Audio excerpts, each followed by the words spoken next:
Bueno, hay muchas cosas que, bueno, hemos tocado dos temitas.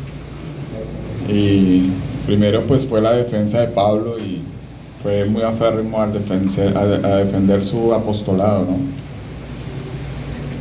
Eh, pero hoy, bueno, hoy vamos a ir al grano porque no hay mucho tiempo. Tiempo apremia.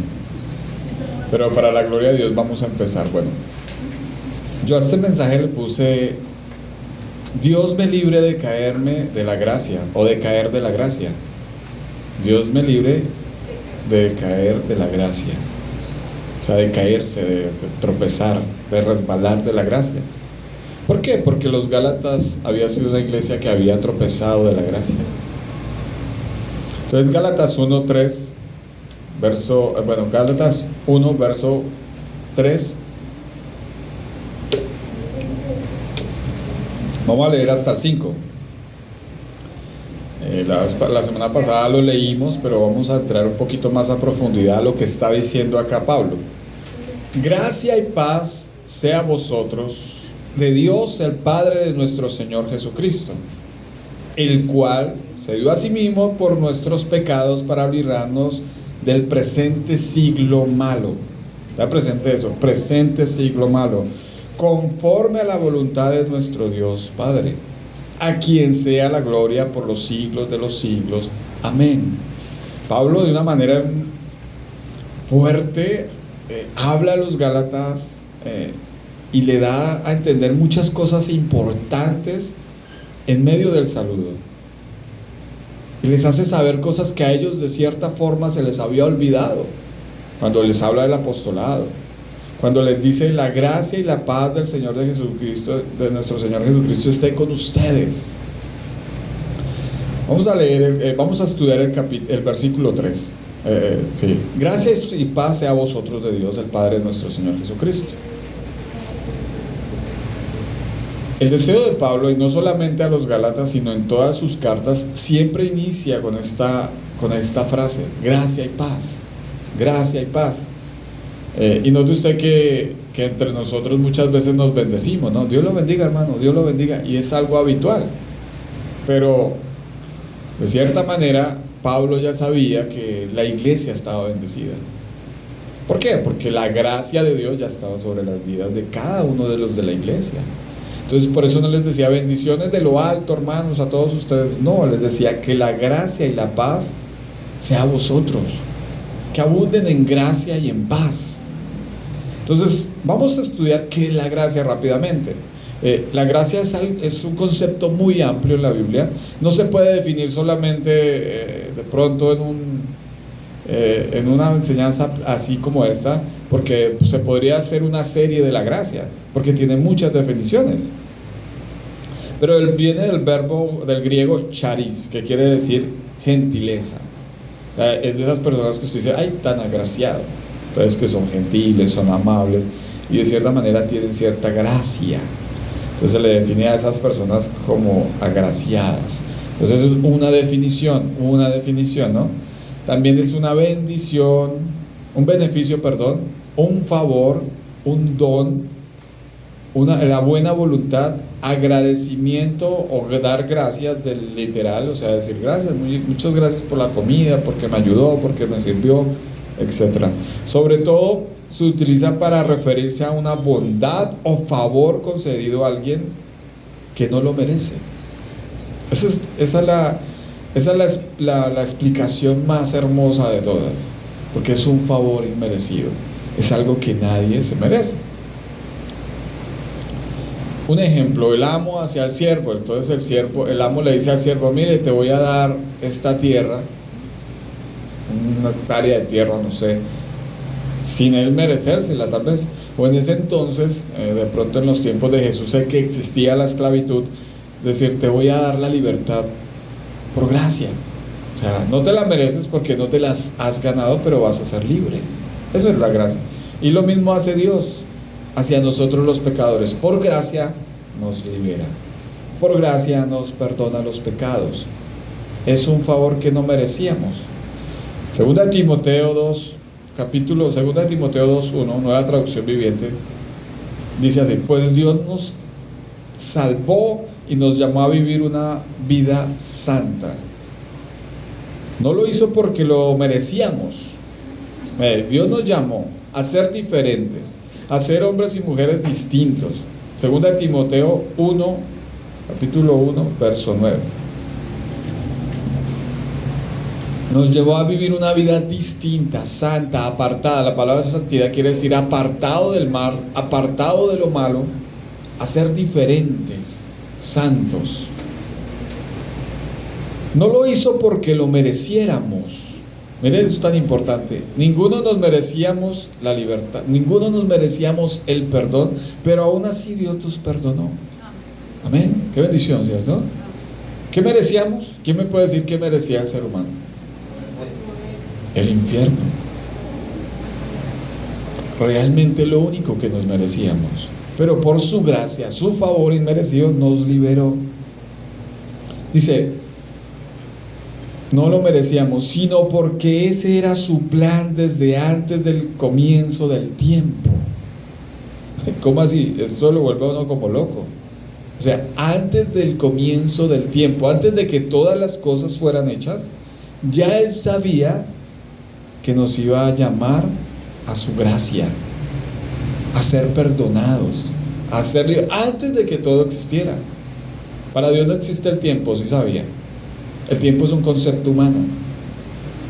La Biblia dice que para Dios un día son 1000 años y 1000 años es un día.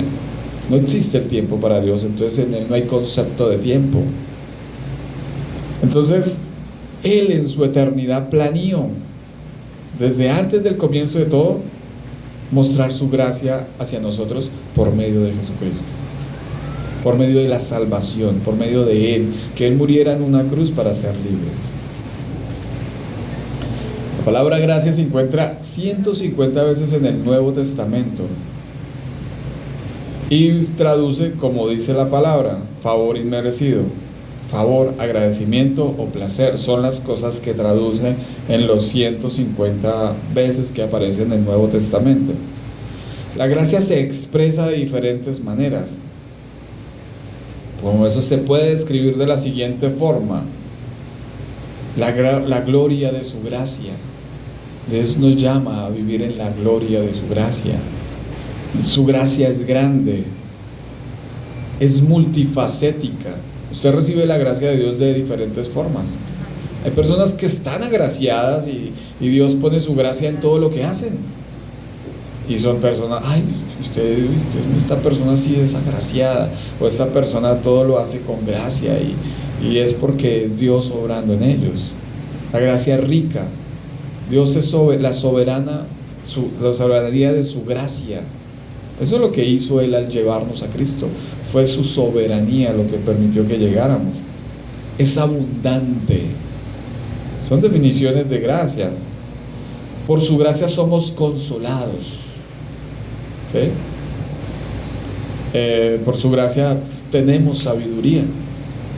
Por su favor tenemos fe. Somos elegidos por gracia, sin merecerlo. Tenemos una esperanza. Somos justificados, somos llamados por Dios por gracia. El perdón de los pecados es por gracia, la salvación es por gracia, la herencia que recibimos es por gracia. ¿Qué quiere decir? Que nada de esto lo merecemos, que nada de esto no lo podemos ganar por voluntad propia. Efesios dice que para que no haya jactancia es por gracia, la salvación es por gracia, sin merecerlo. Es una herencia, una riqueza. En realidad, lo que, en pocas palabras, la gracia es la abundancia del amor, la bondad, la misericordia, la mansedumbre del carácter de Dios. Todas estas expresiones es la gracia de Dios, es reflejada al ser humano. Es toda la plenitud de Dios reflejada al ser humano. Es de la forma como Dios tiene misericordia de cada uno de nosotros, cómo nos ama sin merecerlo, cómo nos da tantas cosas, porque hoy usted respira por gracia de Dios. Hoy está acá usted por la gracia de Dios. Todo se mueve en torno a la gracia y al favor de Dios.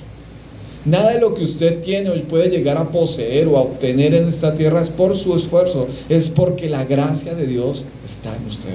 es el favor de Dios, porque si Él quisiera le cortara el aire y ustedes no amanece mañana. Su favor y su misericordia lo permite que usted se siga levantando y siga haciendo lo que tiene que hacer.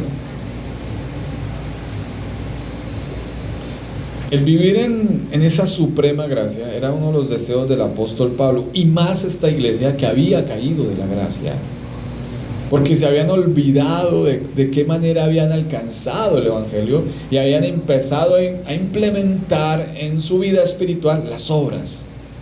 Entonces tengo que hacer para hallar el favor de Dios. Y eso es lo que hoy de pronto en la gran mayoría de lugares e iglesias, la iglesia católica permite que las obras sean el medio para que Dios tenga el favor hacia las personas. En muchas iglesias, por lo menos ahora que vamos a ayunar, muchas personas quieren hallar el favor de Dios por medio de un ayuno, y no es por medio de un ayuno. ¿Cómo es el favor de Dios? ¿Es por qué? Por gracia. Ninguno nos lo merecemos, pero a Él le place darnos sin merecerlo muchas veces. Él no nos paga conforme a lo que hacemos, sino tiene misericordia. Otra cosa que el apóstol Pablo reitera ahí es la paz. Les dice, tengan paz, que haya paz entre ustedes. ¿A quién no le gusta la paz? ¿A quién no le gusta estar tranquilo, que nada pase, ¿no? Que todo fluya y usted esté, como dicen los jóvenes, relajado, y que nada pase, esté tranquilo. Todos de pronto deseamos un estado de tranquilidad, pero la paz no es solamente un estado de tranquilidad, porque usted puede tener tranquilidad si no pasa nada. No, es que en mi casa todo anda bien, a la perfección, tengo paz. Con mi familia todo anda bien, tengo paz. Y su paz se enfoca a las circunstancias, ¿cierto? A lo que pasa. Pero si de pronto llega una enfermedad, llega una estrechez económica, todavía hay paz. El apóstol Pablo decía, haya paz entre vosotros. La paz no solamente se limita a los conflictos bélicos, como el mundo lo ve. Entonces, si hay paz es porque no hay guerra. Si hay paz, la paz se basa en los conflictos bélicos, y así es como el mundo lo ve. Y habla de una paz en cuanto a lo bélico, pero el ser humano sigue atribulado y sigue abatido, a pesar de que de pronto en los países diga, hay paz. ¿Cierto? La paz solamente nos la da realmente el Señor Jesús a cada quien que lo recibe. La paz es el bienestar y la satisfacción aún en medio de las dificultades. ¿Sí? Es el bienestar y la satisfacción en medio de las dificultades. ¿Por qué? Porque usted, cuando tiene paz, usted descansa en la ¿qué? Soberanía de Dios. La paz, ¿cómo se entiende? Cuando usted entiende que Dios es soberano. Que si a usted le dio una enfermedad terminal y que eso le puede quitar la paz, usted descansa porque Dios es soberano y sabe cómo hace sus cosas. Que si usted perdió un hijo por alguna razón, un accidente, o bueno, le pasa un accidente a un hijo, usted dice, gracias Señor porque descanso en tu soberanía y tengo paz porque sé que todo esto es un plan tuyo. La paz viene por creer en la soberanía de Dios y confiar en ella. Si usted no descansa en la soberanía de Dios, en que Dios tiene el control de todas las cosas, usted va a estar atribulado siempre. Siempre, todo momento.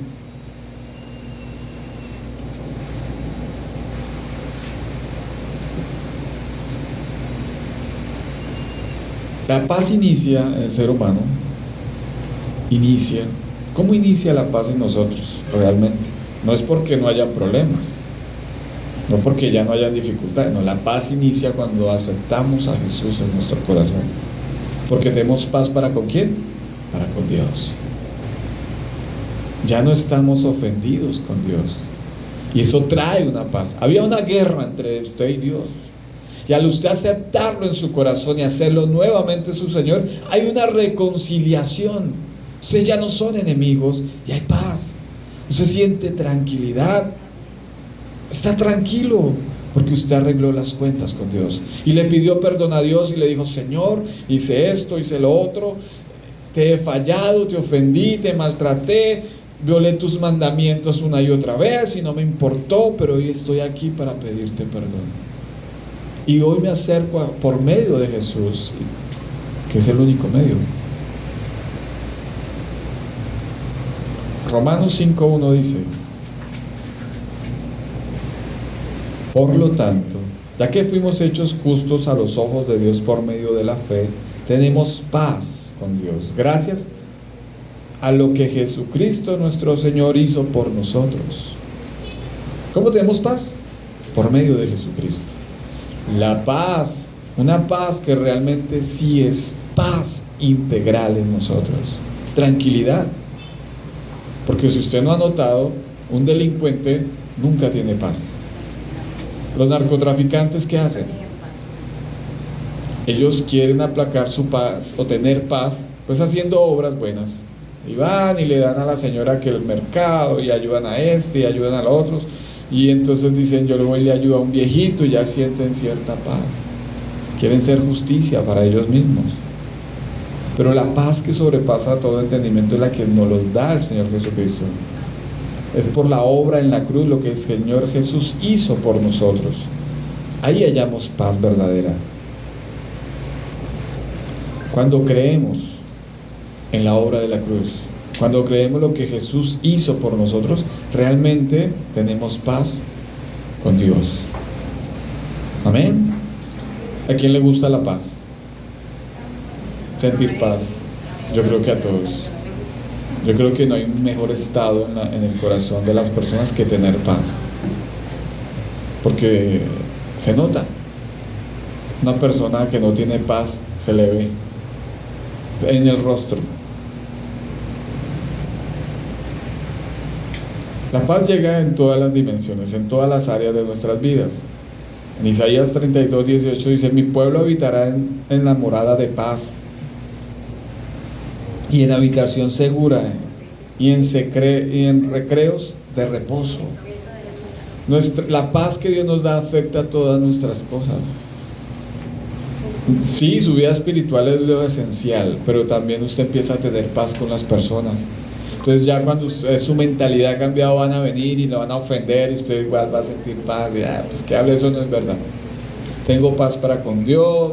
Dios sabe que yo no estoy haciendo eso. Yo estoy tranquilo porque Dios entiende y conoce mi corazón. Y descanso en que Dios sabe.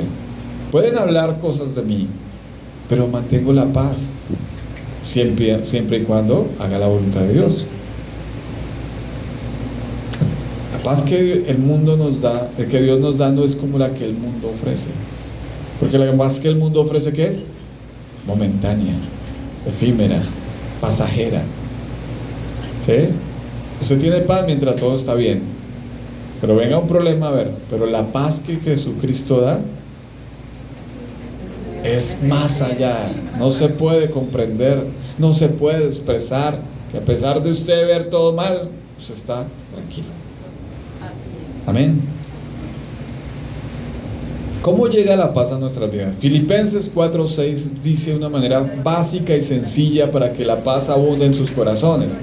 Si usted se encuentra abatido, atribulado por alguna razón, usted siendo el Hijo de Dios, usted tiene que hacer esto que dice en Filipenses 4:6.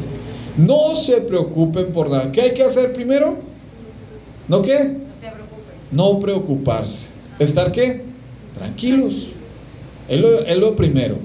¿Por qué usted estará tranquilo? Porque Dios conoce todo y Él es Dios soberano y conoce pasado, presente y futuro. Y al saber todas estas cosas, sabemos que Él se va a ocupar de nosotros, porque Él nos ama.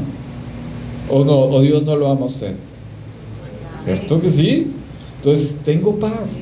No me preocupo por nada, dice acá. En cambio, oren por todo. ¿Qué hay que hacer? Cuando usted tenga algún problema, ¿qué hay que hacer? Amén, hay que orar. No hay que llamar al vecino, al abuelito, al tío, al perrito, al gatico. No, usted tiene que hablar con Dios, porque es que hay cosas que el mundo no le va a poder solucionar.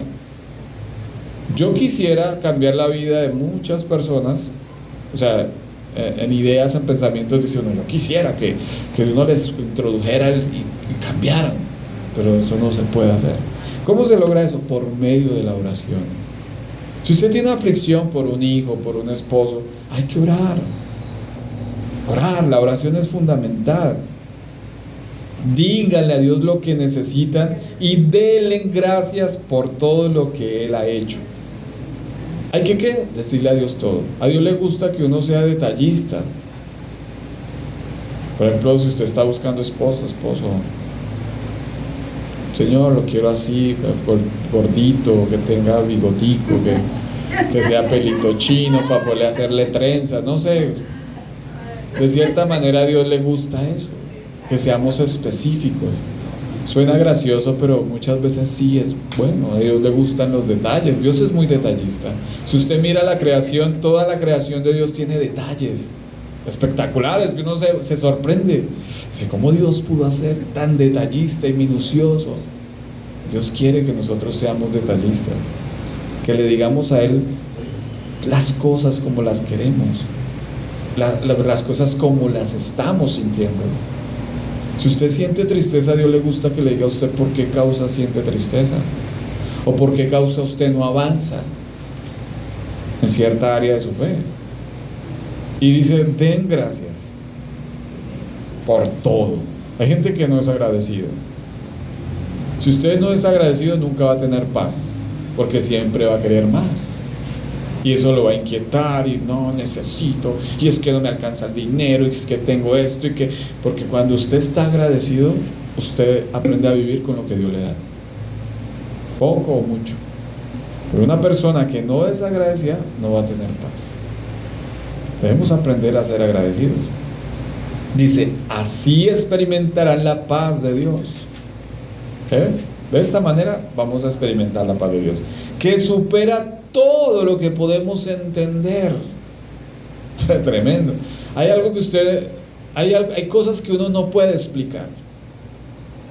Yo le podría decir, no, explíqueme a usted por qué la luz del sol, nos deja ver. Usted me va a poner, no, pues según la ciencia eso, pero hay cosas detalles que usted no va a poder explicar. No, que penetra los rayos y podemos ver, no sé qué, no, hay cosas que llega un punto en que usted ya no puede expresar.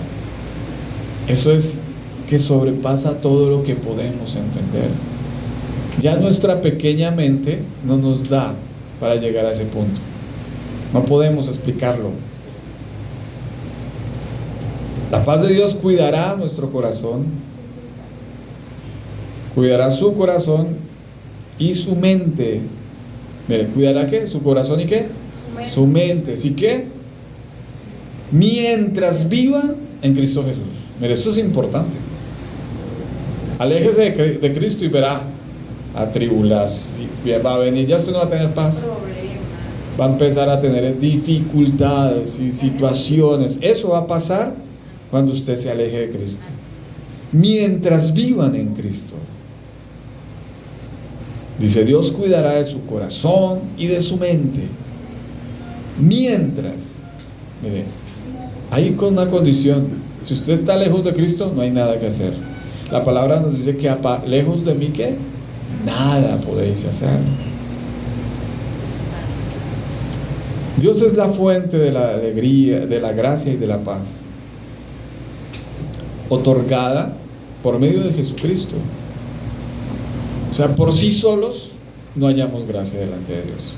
Hallamos la gracia es por medio de Jesús, porque Dios mira a su Hijo en nosotros y Él Él agrada a Dios. Es Jesús en mí.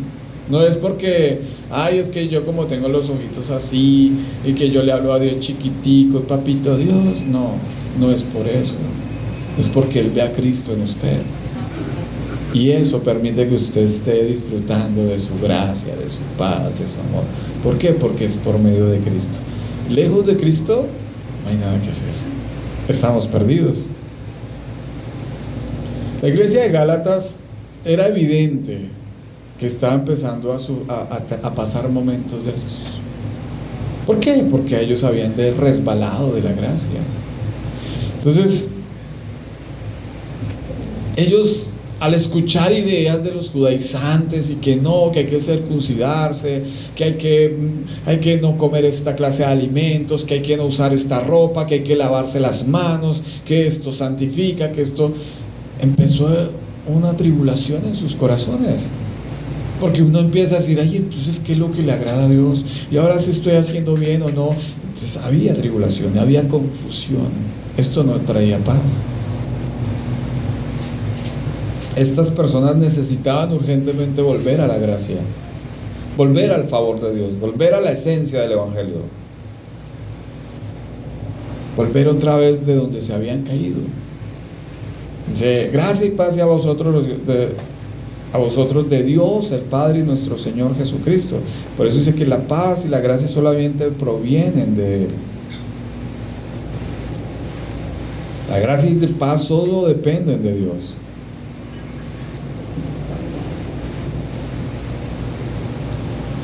Hay algo que tenían que ellos volver, y era volver a la gracia. Y es lo que Pablo quiere expresar por medio de toda la carta. Que ellos comprendieran que no era por los rituales, que no era por la ley, que no era obedeciendo la ley, que ellos tenían que regresar a la gracia. Ellos le dicen, les dice, ¿cómo recibieron la salvación? ¿Por creer o por la ley? Y él les dice, no, pero obvio que por creer en Jesucristo, por fe. Por eso recibimos la salvación, no por las obras de la ley.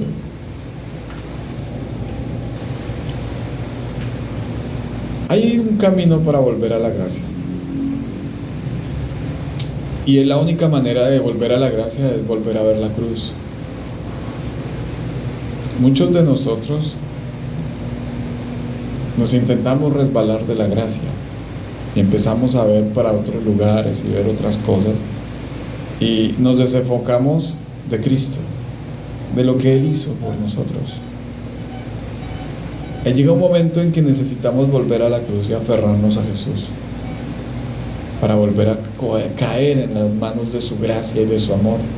Necesitamos urgentemente volver a la cruz para no caer, para no tropezar, para no desmayar, para no dejarnos engañar. Es necesario volver a la cruz.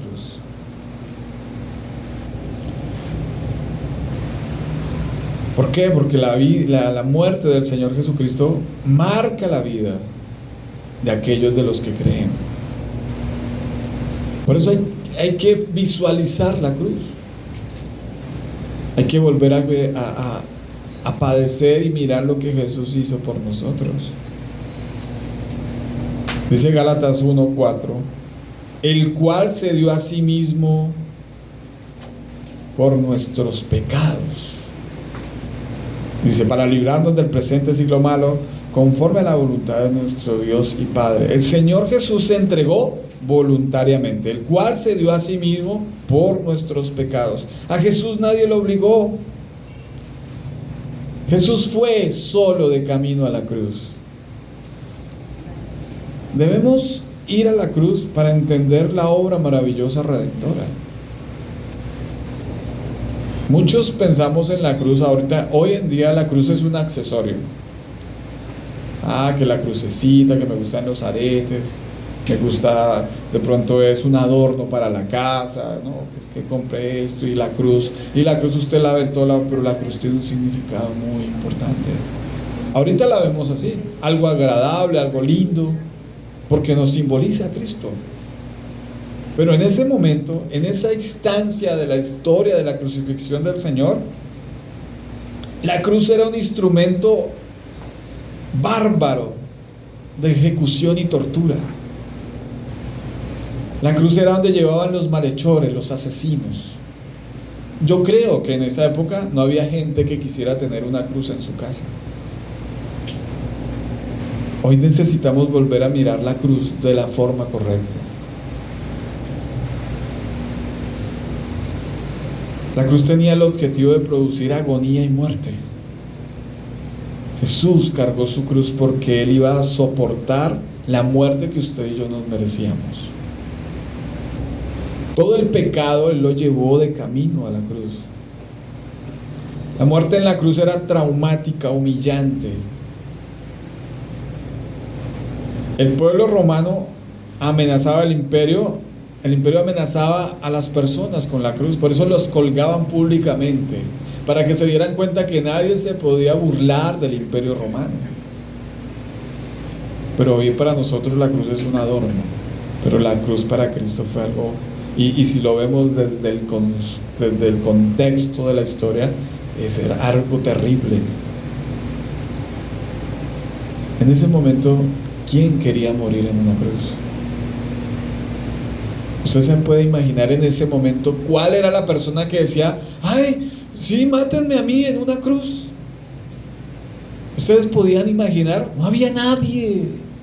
El Señor Jesús fue voluntariamente, a pesar de todo lo que la consecuencia de la cruz y lo que representaba morir crucificado, porque dice que maldito todo aquel que muera en un madero. Era un maldito. Él se hizo maldito por usted y por mí. Es necesario que para que dejemos de estar resbalando de la gracia, volver a la cruz y reconocer que Jesús murió por mis pecados, me libró de la muerte eterna y que fue un precio alto. El sueño de Jesús era ir a la cruz. Usted tiene sueños y planes. Él vino a esta tierra, fue para morir por usted y por mí. Y cuando nosotros entendemos lo maravilloso de la cruz, podemos darle gloria a Él y decirle: Señor, estaba yo perdido, muerto, y tú me salvaste. Tito 2:14 dice: Él dio su vida para librarnos de toda clase de pecado. ¿Qué dio? Su vida. ¿Para qué? Liberarnos, para limpiarnos y para hacernos su pueblo totalmente comprometido a hacer sus buenas acciones. Jesús se entregó por amor. Cuando vemos la gracia maravillosa que fue por amor, Él entregó todo por amor, simple y llanamente por amor. Primera de Juan 3:16. Primera de Juan, no Juan 3:16. Primera de Juan. Mire que este versículo es muy similar a Juan 3:16, pero esto es Primera de Juan 3:16. Dice: en esto hemos conocido el amor, en que Él puso su vida por nosotros. Es tremendo, ¿no? Yo siempre me voy a esta ilustración: ¿quién pone la vida por otro? Tal vez una mamá se refleja el amor más cercano al amor de Cristo. Tal vez la mamá le dicen: señora, ¿o es usted o su hijo? Y la mamá, por su amor, dice: no, pues que viva mi hijo y yo muera. Es como lo más cercano al amor. Jesús murió por nuestros pecados, por amor, sin obligarlo. Nadie le dijo que fuera. Él quiso ir solo, por voluntad propia. Él compró nuestra libertad con esto. Juan 8:34 dice: Jesús contestó y les dijo: la verdad, todo aquel que comete pecado es ¿qué? Esclavo es del pecado. Todo aquel que comete pecado, esclavo es del pecado. Éramos esclavos del pecado. Yo no sé si usted se consideraba esclavo del pecado, o si alguna vez se sintió esclavo del pecado. El esclavo no tiene dominio de sí mismo. Entienda eso. El pecado lo domina y lo atrae y lo somete y lo mantiene en sujeción. Usted no puede hacer nada porque Él gobierna sobre su vida. Eso es el pecado en el ser humano. Ese es el estado de esclavitud que dice la Biblia, en el cual se encuentra el ser humano, sometido por el pecado.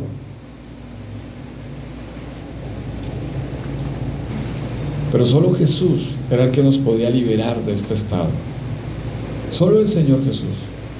Él era el único cordero que podía liberar. Si usted lee el libro de Levítico, vemos todos los sacrificios ceremoniales que habían que hacer para limpiarnos del pecado. Y el único que podía limpiar el pecado era un cordero o un animal que no tuviera ningún defecto. No, usted llevaba a un enfermo, eso no servía. Era el animal más puro que usted pudiera encontrar. Y esto hizo Jesús. Jesús fue y se entregó y murió azotado, acribillado, maltratado, escupido, abofeteado, no le importa. Dice que su rostro ya no tenía forma de tantos golpes que había recibido. Yo no sé si usted no se va a esta imagen y no le conduele. A mí sí me conduele el corazón de ver a Cristo, de la manera como Cristo padeció por causa suya y mía.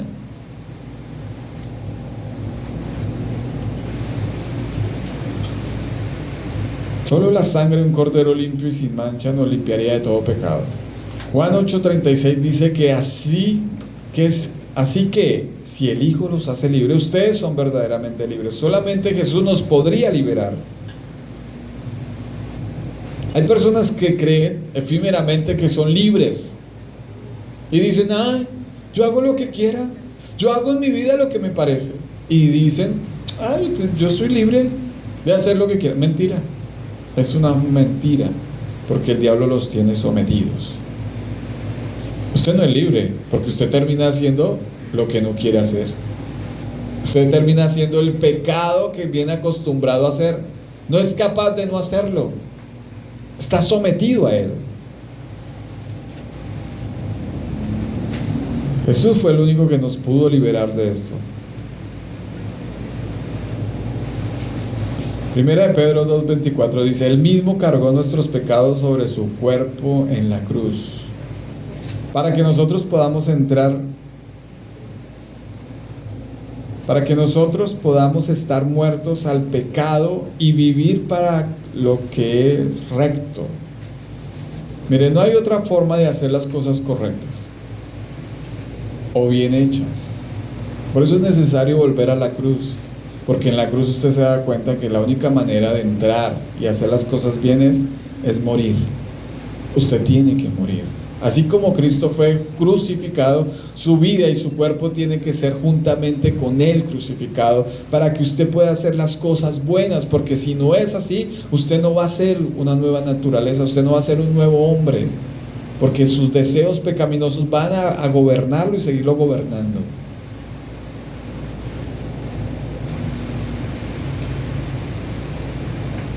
Dice: muertos al pecado y vivir para lo que es recto.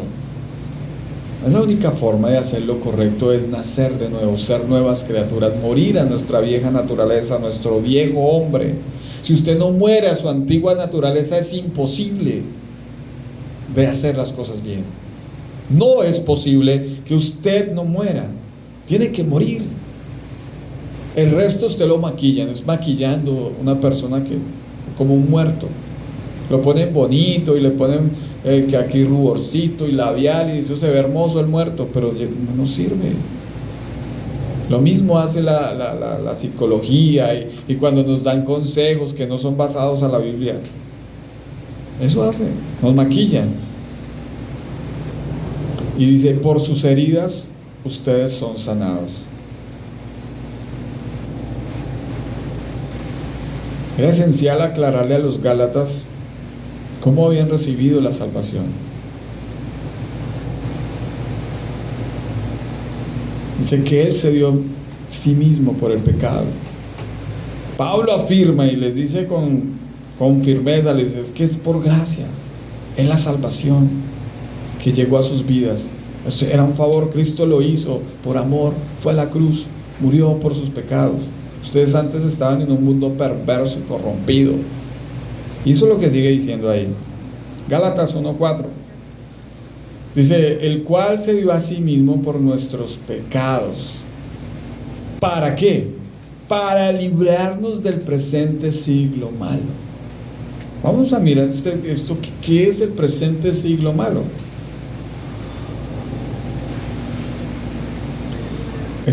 Lo que vimos es que Pablo los está llevando a la salvación nuevamente. Les está diciendo: mire, vuelvan a la gracia, vuelvan a ver la cruz, vuelvan a Cristo. Porque habían muchos que empezaban querían volver a los rudimentos de la ley, o hacer las obras de la ley, o muchos por ignorancia lo hacían. tal vez porque no conocían la verdad. Y hay muchos hoy en día que quieren volver a las cosas de su vieja vida.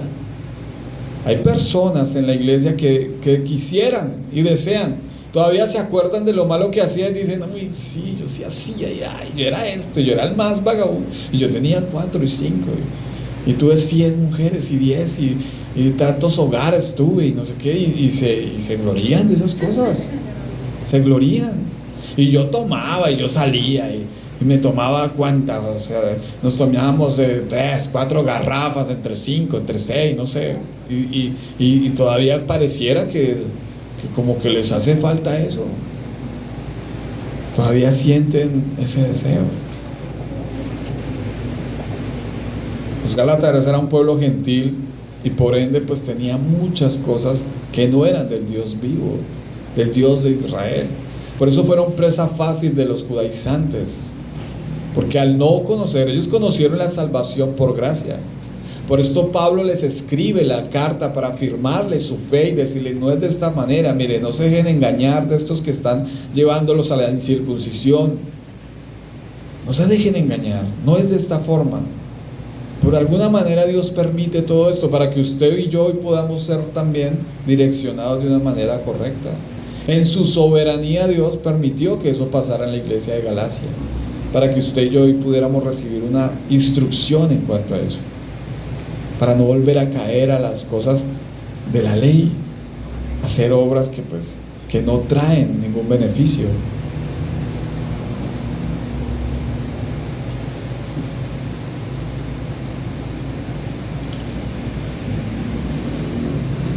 Era evidente que este pueblo de Galacia no conocía las leyes rituales de Dios, las leyes morales, de cierta manera no las conocían muy bien, porque todo el libro de Gálatas habla de la ley, cuál era el proceso de la ley, con qué sentido Dios la estableció, cómo es la salvación, por qué Abraham fue salvo sin necesidad de que hubiera la ley. Cuando Abraham ¿existía la ley? No existía, pero Abraham fue salvo. ¿Por qué? Por fe, por creer. Entonces él le dice y les explica, no es porque sus obras, no es por lo que ustedes hagan, es por fe, por creer. No es porque usted se viste así, no es porque usted habla así, no funciona de esta manera. Pero entonces Pablo habla del siglo malo, que los liberó del siglo malo. ¿Qué es un siglo? Es un espacio de tiempo, ¿no? Es una temporada. Pablo usa esta palabra para referirse al tiempo que estaban viviendo y los acontecimientos que estaban ocurriendo alrededor, porque así como en la historia en esta época habían muchas cosas alrededor que impedían que la gente se acercara a Dios, como pasa hoy. Hay una cantidad de cosas que impide que la gente se acerque a Jesús. Esto pasaba también en Galacia. Estaba el sistema operando y era difícil, de cierta manera. El Señor dice acá, Él nos liberó de este siglo malo, de esta cárcel, de esa prisión en la que nos encontramos, en el sistema donde nos estábamos inmiscuidos y envueltos. Nos liberó.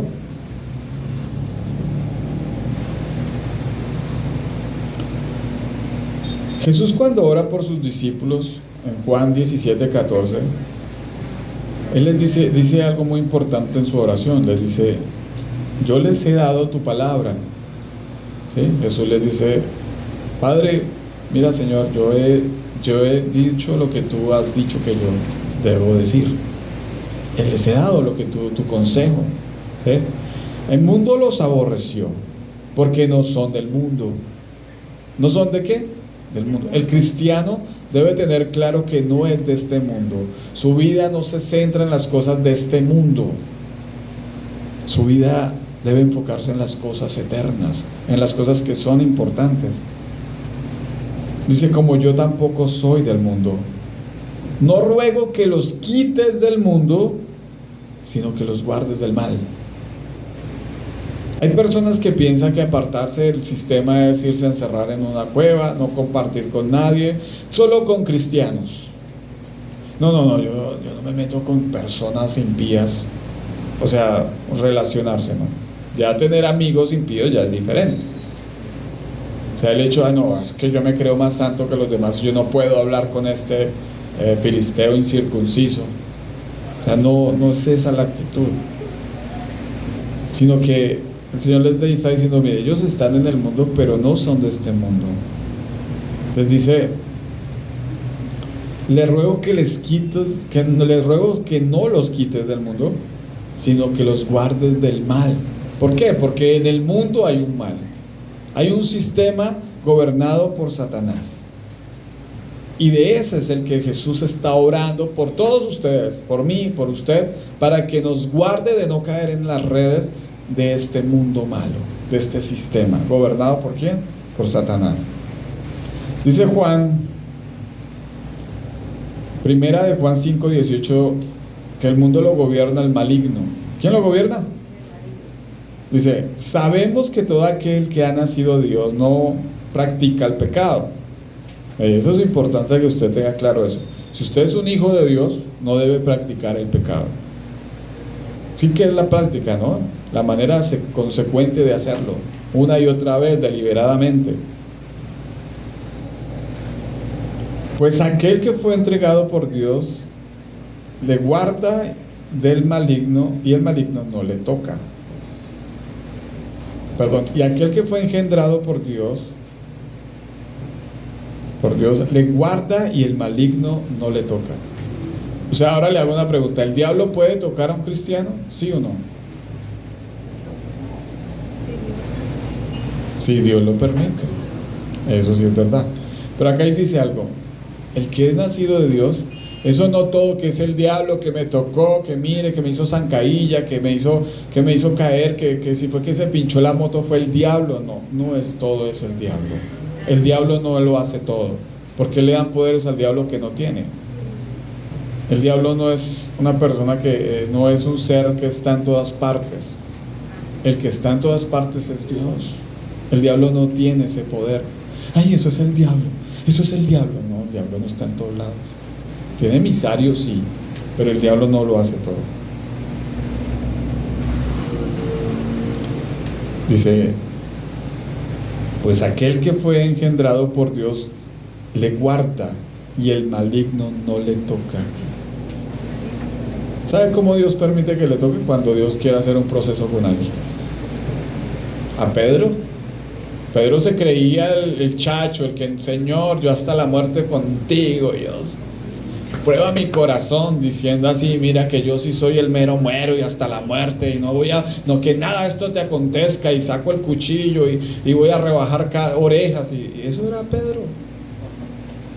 Y Pedro se creía el chacho. Y el Señor Jesús le dice, hey, Satanás me ha pedido zarandearte como a trigo. Satanás, el Señor le dio permiso. ¿Por qué? Porque para que mire, para que se humillara. Amargamente lloró Pedro, amargamente, por haber negado a Jesús. El proceso, y después de eso nunca más lo volvió a negar. ¿Sí? Dios permite algo, por algo las cosas. Sabemos que somos de Dios y el mundo entero está ¿qué? Bajo el maligno. Usted debe entender esas cosas. Y no el mundo entero, las personas, las que no son hijas de Dios, son gobernadas por Satanás. Por eso usted no debe estresarse que porque vino fulano y le dijo un poco de cosas. Hombre, en él opera el diablo. Si no es un hijo de Dios, en él opera Satanás. Satanás va a buscar la manera de hacerlo caer, de hacerlo tropezar, de que usted se ponga iracundo, de que usted va a buscar cualquier excusa para hacerlo caer en pecado. Porque ese es el propósito de Satanás. No hay que ignorar sus maquinaciones. Él lo hace. Él está ahí como león rugiente buscando a quién se va. Eso hace Satanás. Todo el mundo está bajo el maligno. ¿Y cuál es su propósito? Dice 2 Corintios 4:4. 2 Corintios 4:4. Reina Valera. Dice, en los cuales, o sea, en las personas, en los cuales el Dios de este siglo, ¿quién es el Dios de este siglo? Satanás. Pablo dice que él los libró de este siglo, del poder de este siglo, de lo que estaba pasando. Dios nos libera de eso. Yo no sé si usted se siente libre, porque debe sentirse libre. Ya el sistema no lo domina usted, no lo gobierna. Dice, el cual el Dios de este siglo cegó el entendimiento de los incrédulos. ¿De quiénes? De los que no creyeron en Jesús. Cuando la persona se le predica el evangelio y no cree, es porque Satanás le ciega el conocimiento, no lo deja, no le permite ver, para que no le resplandezca la luz del evangelio de la gloria de Cristo. Satanás se encarga. Mire, por eso la persona no quiere, porque Satanás opera en ellos, trabaja en sus mentes, los distrae, les impide que las personas acepten y vayan a la luz del evangelio. No quieren. El cual es la imagen de Dios, o sea, de Cristo. Él impide que resplandezca la gloria de Dios. Por esta razón el enemigo nos distrae, que le está impidiendo. Por eso cuando usted sale de acá, lo primero que usted piensa es en una serie, en una película que vamos a hacer, porque la distracción nos quita el propósito de la palabra. Entonces usted ya no medita en la palabra. Uno debe meditar la Biblia, lo que usted aprendió, darle vueltas un poco en la cabeza y hasta que empiece a profundizar en el corazón. Pero si usted sale acá, ay, domingo, ¿qué? ¿Cuál es el plan? ¿Y qué vamos a hacer? Ya ahí el diablo está procesándolo, ya le está quitando. Ay, ya lo enredé acá, ya lo distraje.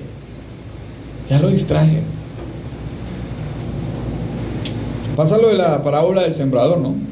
Un hombre salió a sembrar, una semilla fue arrojada junto al camino, otra a los espinos y otra en pedregales. Pero estas 3 semillas que arrojó, ninguna dio fruto, pero sí causó una consecuencia.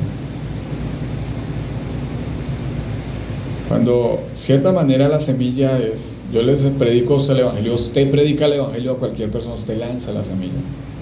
Pero Satanás es astuto. Satanás empieza a traer situaciones. En algunos lugares trae aflicción, persecución, problemas. Y entonces la gente dice, no, ya no vuelvo por allá, yo estaba yendo a la iglesia y ahora es peor la cosa. Ahora, yo antes no tenía esos problemas y ahora tengo más.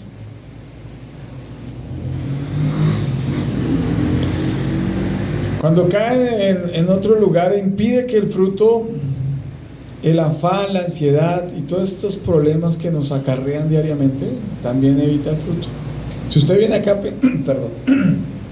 si usted viene acá a la iglesia pensando en que va a comer, y mañana no hay para el almuerzo, y que iré a hacer de almuerzo mañana, será una sopa, bueno, si usted viene con esa mentalidad, ahí usted perdió la bendición, ahí la semilla no brota, porque el afán, usted está afanado, pensando en qué va a hacer, pensando en que tengo que pagar los servicios, no tengo para el arriendo, y viene afanado pensando en eso. Ahí no hay fruto, ahí no hay semilla que dé fruto, ahí no hay semilla que crezca, porque usted se deja engañar del diablo. Esté concentrado, cuando venga a este lugar, ponga la mejor disposición y medite lo que aprendes. Para eso son los apuntes, no para llenar cuadernos. Hay veces es bueno meditar, leer y esta palabra acá, no lea lo que yo digo, busque los versículos que Dios le hable. Hay gente que le gusta decir las frases, uy, tremenda frase que dijo. Mejor lea la Biblia, que Dios también le puede revelar cosas mejores y maravillosas a usted. El entretenimiento, el trabajo, el dinero son cosas que impiden el afán de este siglo, dice.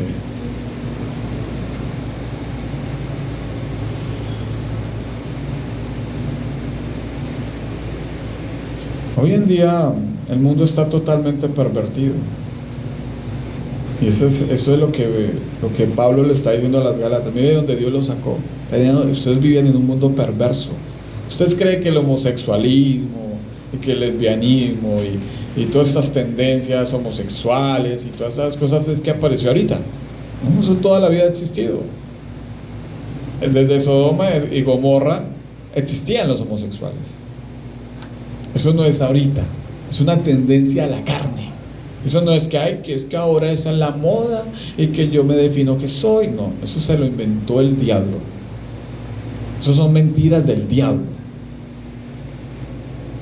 No es así. Toda la vida ha existido la tendencia sexual contraria.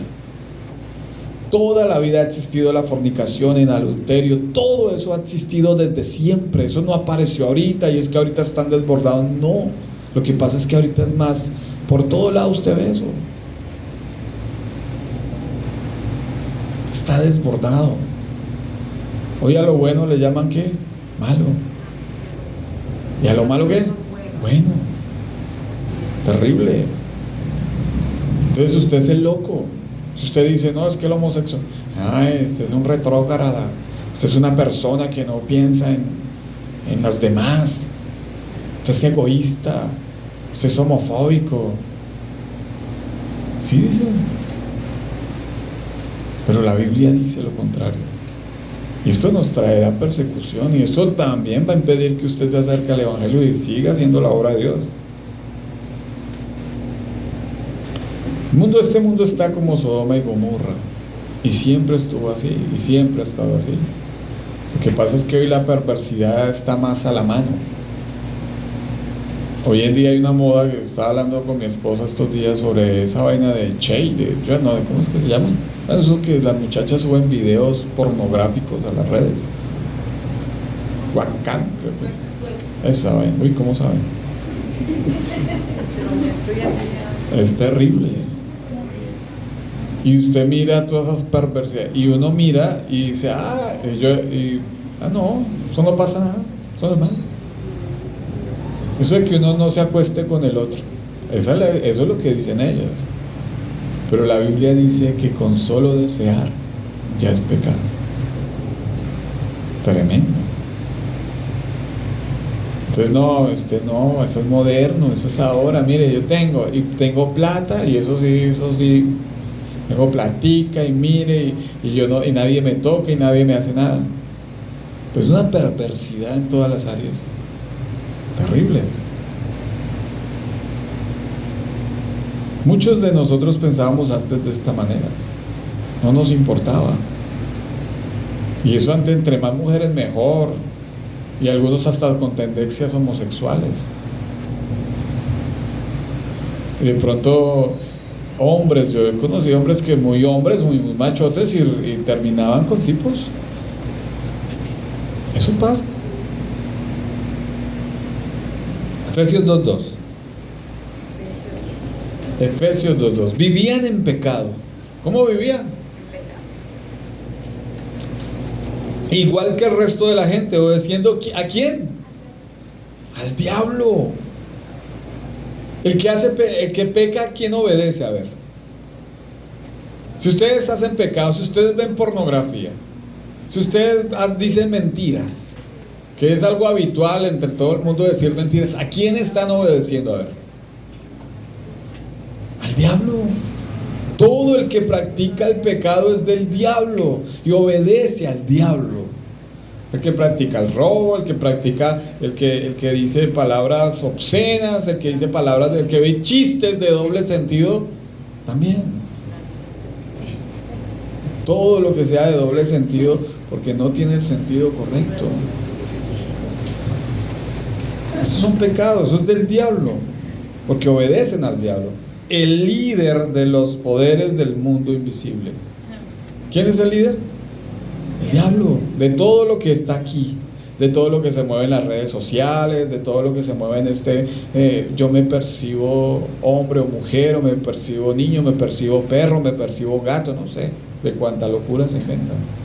Esos son ideas y pensamientos humanos, que son generados por Satanás, invisiblemente, porque eso no se ve. Eso se va camuflando y se va llegando, y va llegando a la mente y al corazón de las personas, y cuando menos piense, aflora, porque se desarrolla. ¿Quién es el espíritu que actúa en el corazón de los que se niegan a quién? A obedecer a Dios. Miren, todo el que niega a obedecer a Dios, opera Satanás en él. Si usted no hace la voluntad de Dios, si usted no se somete a la voluntad de Dios, el que opera en usted se llama el diablo. Así de sencillo. Si no hacemos la voluntad de Dios, si no hacemos lo que Dios demanda de nosotros, lo que opera es el diablo. Perdone, ay no, yo te voy a perdonar, si me hizo, y mire, y le saca y esto. No perdono, que lo perdone Dios. Eso es una idea del diablo, porque Dios no, eso no demanda a Dios en su palabra. Dios llama a perdonarnos unos a otros. Mire lo tremendo que es hacer la voluntad de Dios, y el que no la hace es del diablo. Segunda de Pedro, vamos rápidamente que ya se acabó el tiempo. Segunda de Pedro 2:19. El diablo les promete libertad con todos sus pensamientos y estas ideas, y este mundo promete eso. Sé libre, sé lo que tú quieres ser, sé eres tú, haz lo que quieras. Y piensan vivir una libertad. No, yo hago lo que a mí me parece. Amanezco acá, si quiero me voy para allá, si quiero bebo, si no quiero no tomo, si quiero fumo, si no quiero no fumo. Pero es mentira, el diablo los tiene engañados. Dice 2 Pedro 2:19, prometen libertad. ¿Sí? Están engañados con una promesa falsa. Pero ellos mismos son esclavos ¿de qué? Del pecado y de la corrupción, porque uno es esclavo de aquello que lo que controla. ¿Usted es esclavo de qué? De lo que lo controla. Si usted no se controla a sí mismo, usted es esclavo de sus deseos.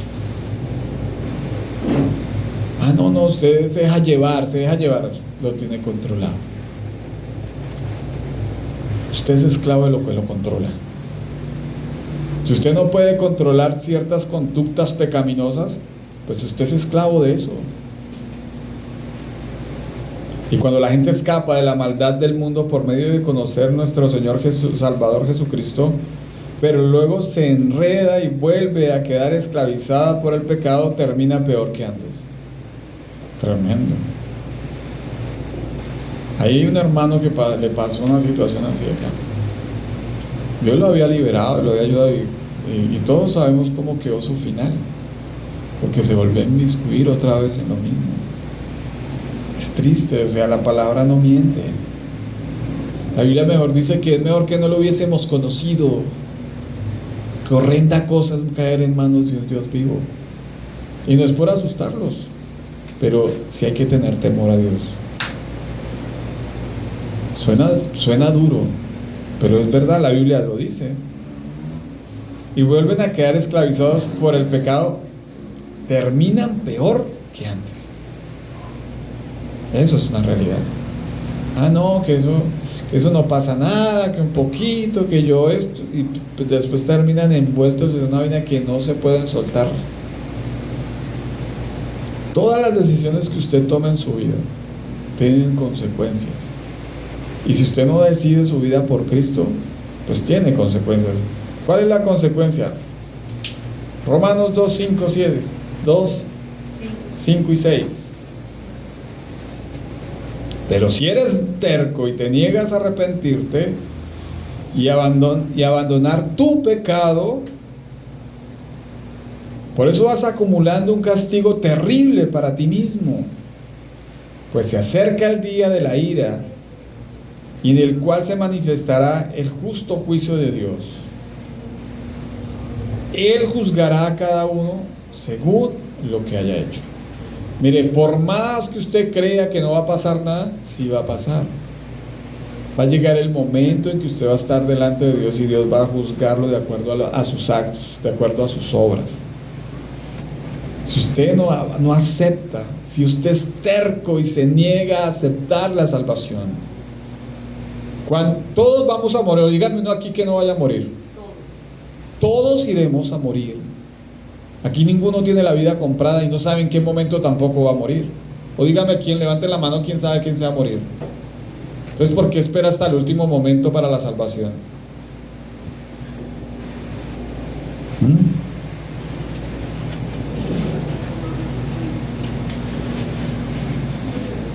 La justicia llegará en cualquier momento. A veces se tarda para algunos, porque muchos van a pagar acá en esta tierra, pero otros van a pagar en la eternidad.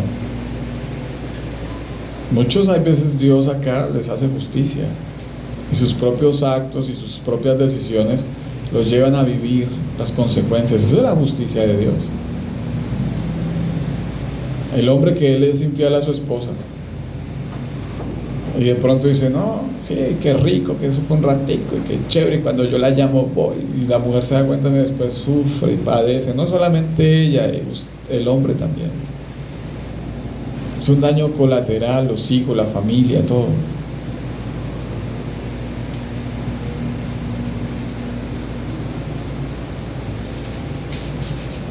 Colosenses 2:16, a los Gálatas se les había olvidado de dónde Dios los había sacado. Y muchas veces nos olvidamos de dónde Dios nos ha sacado. ¿En qué mundo perverso vivíamos? Vivíamos en un mundo totalmente perverso, que vivíamos en nuestro propio corazón. Una naturaleza engañosa, maligna, que solo pensaba en hacer lo malo. Y de ahí Dios nos rescató. Ese era el siglo, esas mentiras que el diablo nos tenía dominados. Colosenses 2:13. Ustedes estaban muertos a causa de sus pecados, porque aún no les había quitado la naturaleza pecaminosa. Entonces Dios les dio vida con Cristo al perdonar todos nuestros pecados. Él anuló el acta con el cargo que había contra nosotros y eliminó clavándola en la cruz. De esa manera desarmó los gobernantes y las autoridades espirituales. Mire, fue la única forma. Usted debe creer que cuando usted acepta a Jesús, toda el acta de decretos, todo lo que estaba en contra de usted, todo lo que lo acusaba, quedó clavado en la cruz. Y Satanás, el príncipe de este mundo, ya no domina su vida. Ya no tiene dominio sobre sus pensamientos. Él puede influenciarle cosas, pero no domina su accionar, porque en usted está el Espíritu de Dios, y lo que lo lleva a reaccionar es el Espíritu de Dios, no el diablo. Ya él tiene y perdió toda la facultad. Dice que de esa manera desarmó a los gobernantes y a las autoridades espirituales. Nos sacó de esa condición. A los Gálatas se les había olvidado de dónde Dios los había sacado, de este siglo malo, de este sistema perverso.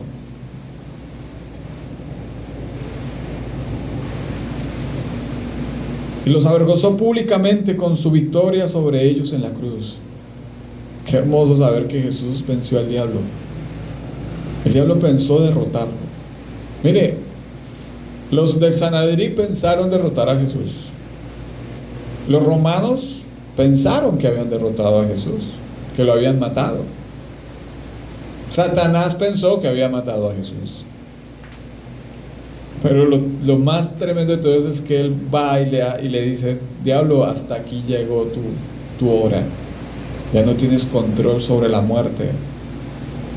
Y lo avergonzó públicamente, porque la cruz lo avergonzó a él. Y usted, cuando se acerca a la cruz, va a empezar a vivir una vida distinta. Amén. El Señor Jesús ora al Padre Nuestro en Mateo 6:13 y dice algo muy bonito. ¿Por qué el Señor ora esto? ¿Por qué nos enseña a orar de esta manera?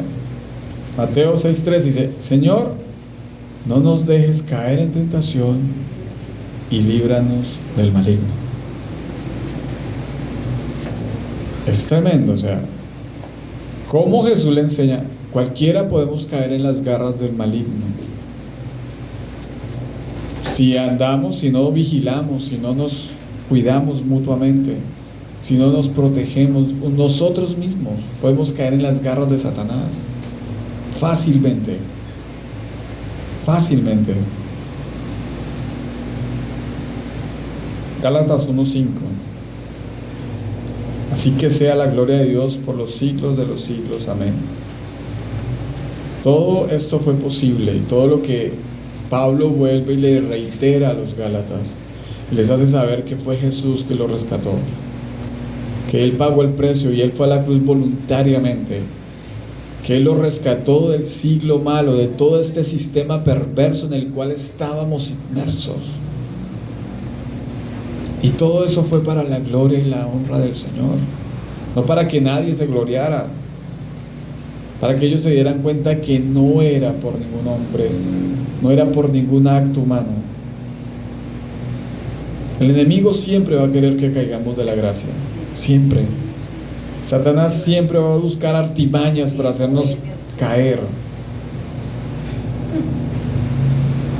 Y la iglesia primitiva no fue la excepción. La iglesia de Gálatas no fue la excepción, y las otras iglesias, muchas cayeron en las radias de Satanás, en las garras de Satanás. Lo mismo pasa hoy en día. Muchos, la Biblia dice algo, dice: el que crea estar firme, ¿qué? Mire que no caiga. Y hay veces nos creemos muy firmes y empezamos a meternos en aguas peligrosas y cosas de las que no debemos estar, momentos en los que no debemos estar, personas con las cuales no debemos estar. Y esto damos ¿qué? Cabida a que Satanás empiece a trabajar en nosotros y nos haga caer de la gracia. Hay gente que le gusta tentar al tentador, a ver si Satanás, a ver si... Yo era así, yo recuerdo. Yo hacía cosas como queriendo a ver si Satanás de pronto me mostraba algo para hacer. Así pasa. Nos gusta rondar los placeres del mundo y se nos olvida de dónde Dios nos ha sacado, de la forma en cómo nos rescató de esa miseria en la que vivíamos. No podemos dejar de ser como la de la iglesia de Gálatas, que fácilmente se olvidaron de la gracia que los salvó. Y Pablo, fuerte, hermano, usted lee Gálatas y dice: Gálatas insensato, ¿quién los empujó? ¿Quién los engañó? No podemos dejarnos engañar. Cuando nos sentamos perdidos, cuando realmente sintamos que falta algo en nuestras vidas, volteemos a mirar la cruz, porque cuando miramos a Jesús, vuelve otra vez como a mirar la forma en cómo Dios nos salvó inmerecidamente, nos libró, nos llamó a ser santos, nos llamó a ser sus hijos. Amén. Eso es lo que tenemos que hacer. Cuando usted sienta que como que su vida cristiana, vuelva a la cruz, pídale al Señor que lo lleve a la cruz, que lo lleve a esa gracia. Amén. Vamos a orar. Amado Padre Celestial, te damos gracias porque tu palabra es viva y eficaz, Señor. Líbranos de caer de la gracia, Señor. Líbranos, Señor, de caer en las acechanzas, en las redes de Satanás, Padre, en las propias redes de nuestra carne. Muchas veces Satanás influye, Señor, pero nosotros también le damos pie, Señor, a que eso pase. Abrimos nuestro corazón, Señor, a ideas y pensamientos que no son tuyos. Llévanos, Señor, a meditar cada día más en tu palabra, Señor. Enséñanos a discernir, Padre, las situaciones, los momentos, los tiempos, para que tu gloria sea sobre nuestras vidas, Señor. Gracias, Padre, porque de la manera en como tú nos rescataste y nos libraste, Señor, de este siglo, este sistema perverso que tiene mal influenciada a las personas, Señor, y les tiene la mente atrofiada, Padre. Tú nos has librado de esto. Tú libraste nuestros corazones, Señor. Tú nos has salvado y nos has guardado aún de caer, Señor, en situaciones peores. Padre, gracias. Permítenos formarnos y permanecer firmes en la fe, Señor, a no desmayar, Señor, a creer y que todo esto que estamos aprendiendo y que vamos a escudriñar y que vamos a ver qué es cada cosa, Señor, sea alimentando nuestro espíritu y sea llevándonos más y más al conocimiento de ti, Señor. Gracias por este momento, bendice la vida de mis hermanos, guárdalos en esta noche, Señor, y llévalos con bien a su casa, Padre. Te doy gracias en el nombre de Jesús, amén y amén. Dios los bendiga.